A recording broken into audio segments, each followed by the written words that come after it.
Derbi 12. kroga prve lige poteka v Domžalah, kjer je domača ekipa pričakala nogometaše Olimpije.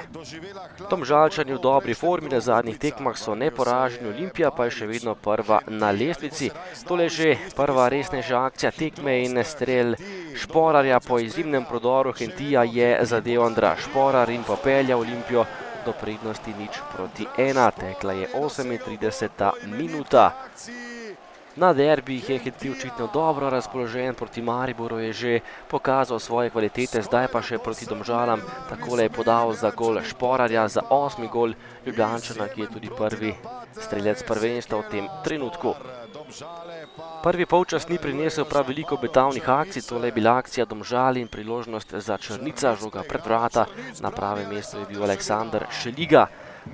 V drugem delu pa napad Domžal, najprej priložnost za Zeca, ki je streljal odlično v obrambi, Olimpija, ki je žogo uspela odbiti, potem pa lepo preigravanje Ontivera in poskus oddaleč brani Nejc Vidmar.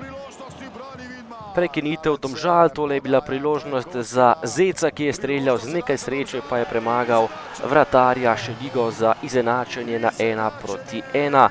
Žoga daleč na drugo vratnico, Zec je udaril, žogo pa je v svojo lastno mrežo preusmeril Dejan Kelhar. Izenačenje v domžalskem športnem parku, potem pa priložnost za Olimpijo, izjemna obramba Nejca Vidmarja po strelu z glavo je bil na pravem mestu, še en kot za Ljubljančane, žoga na drugo vratnico, Šporar pa je tokrat za las zgrešil vrata Domžal.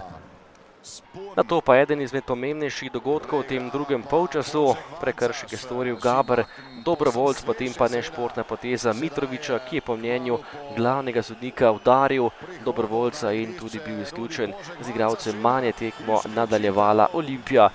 Rumeni karton je prejel še kapetan Olimpije Andraž Šporar in tudi branilec Domžal Gaber Dobrovoljc. Olimpija je tekmo nadaljevala zgolj z 10 nogometaši v tem drugem polčasu, nato pa kmalu še ena akcija, ki je prinesla veliko razburjenja, gol za Domžale, ampak gol je bil razveljavljen, kajti simuliral naj bi 11-metrovko Žan Majer in glavni sodnik je dosodil indirektni prosti strel za Olimpijo in s tem tudi prekinil tole akcijo, čeprav je Vuk zadev za 2:1, gola ni bilo.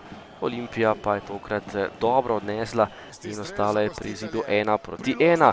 Z glavo je meril še Podlogar ravno po prihodu v igro in potem še lahko delo za vratarja Šeligo. Domžalčani so napadli, Črnic je imel pred vrati samega Podlogarja, a tokrat ni poslal pred vrata najbolj uporabne žoge. Še prosti udarec za Skubica, žoga pred vrata in končala je zgolj v kotu.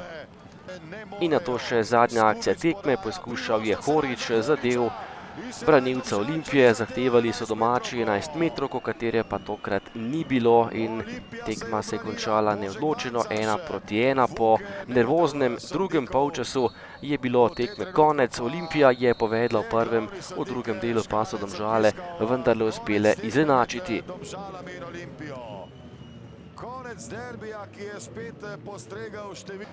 Ja, sem zadovoljen s točko, naša produkcija je bila spet na povprečni ravni, iz prekinitve smo se vrnili v tekmo, kaj več je verjetno tudi nismo danes zaslužili, sem pa istega nekako razmišljanja tudi s strani Olimpije.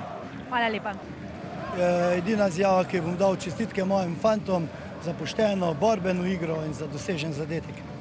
Hvala lepa.